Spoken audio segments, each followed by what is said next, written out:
ভারতের সাথে বিএনপির চুক্তি করার যে অভিযোগ তুলেছে জামায়াত, এতে জবাব সরব হয়েছে বিএনপি। দলটির নেতারা বলছেন এই অভিযোগ অপপ্রচার ও অপকৌশলের অংশ। অন্যদিকে আচরণবিধি লঙ্ঘন নিয়ে তারেক রহমানের বিরুদ্ধে অভিযোগ তোলাকে হাইপার প্রোপাগান্ডা বলছে রুহুল কবির রিজভী। সমর্থক ভোটার প্রতিদ্বন্দ্বী দলের প্রধান ভারতের সঙ্গে ৩টি শর্তে চুক্তি করেছেন। পত্রিকার বরাত দিয়ে এমন অভিযোগ তুলেছিলেন জামায়াত ইসলামীর নায়েবে আমির সৈয়দ আব্দুল্লাহ মোহাম্মদ তাহের। বিভ্রান্তি ছড়ানোর জন্য করা হয়, তাহলে কি সেটা ওনার অজ্ঞতা? সেই সমালোচনার জবাবে সরব হয়েছে বিএনপি। শনিবার সাংবাদিকদের প্রশ্নের জবাবে দলটির নির্বাচন পরিচালনা কমিটির মুখপাত্র দাবি করেন, এসব অপপ্রচার এটি অপকৌশলের অংশ। বিতর্ক তৈরি করার জন্য এটি একটি রাজনৈতিক অপকৌশল। আর যদি ওনাকে ভুল তথ্য প্রদান করা হয় বা বিভ্রান্তি ছড়ানোর জন্য করা হয়, তাহলে কি সেটা ওনার অজ্ঞতা?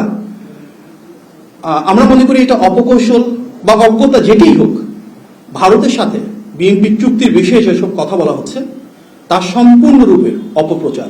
ব্রিফিংয়ে মাহাদি আমিন জানান, শনিবার রাতে চট্টগ্রাম যাচ্ছেন তারেক রহমান। ফেরার পথে ফেনী, কুমিল্লা ও নারায়ণগঞ্জের সমাবেশেও যোগ দেবেন তিনি।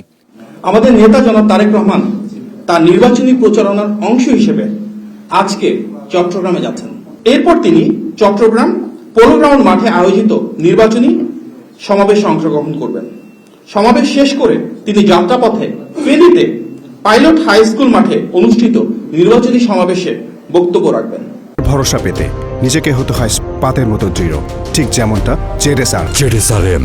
এর আগে সকালে বনানী কবরস্থানে আরাফাত রহমান কোকুর কবর জিয়ারত শেষে রুহুল কবির রিজভী বলেন, বিএনপি চেয়ারম্যানের বিরুদ্ধে নির্বাচনী আচরণবিধি লঙ্ঘনের অভিযোগ সত্য নয়। এটা একটি পরিকল্পিত হাইপার প্রোপাগান্ডার অংশ।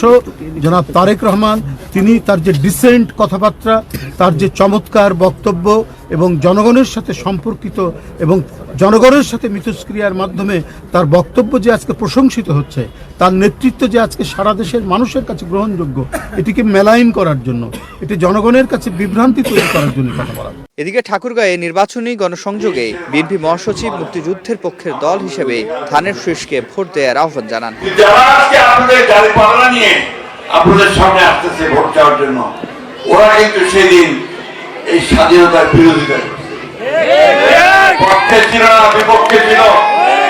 আমাদের এইবার ভোটে যেন আমরা সঠিক সিদ্ধান্ত নিই, আমরা যেন ধানের শীষে ভোট দিই, দিয়ে এই যারা আমরা স্বাধীনতার পক্ষে কথা বলি, যারা আমরা ফ্যামিলি কার্ডের কথা বলি, আইন শৃঙ্খলা রক্ষার কথা বলি, শিক্ষার কথা বলি, স্বাস্থ্যের কথা বলি, তাদের হাতকে শক্তিশালী করলে ইনশাআল্লাহ দেশ আগামী 5 বছর ভালো হবে। ঠাকুরগাঁও সদর উপজেলার আউলিয়াপুর, কান্দরপাড়া এলাকা সহ নিজ নির্বাচনী এলাকার ভোটারদের দুয়ারে দুয়ারে যাচ্ছেন মির্জা ফখরুল। সিফাত শাহরিয়ার, স্টার নিউজ, ঢাকা।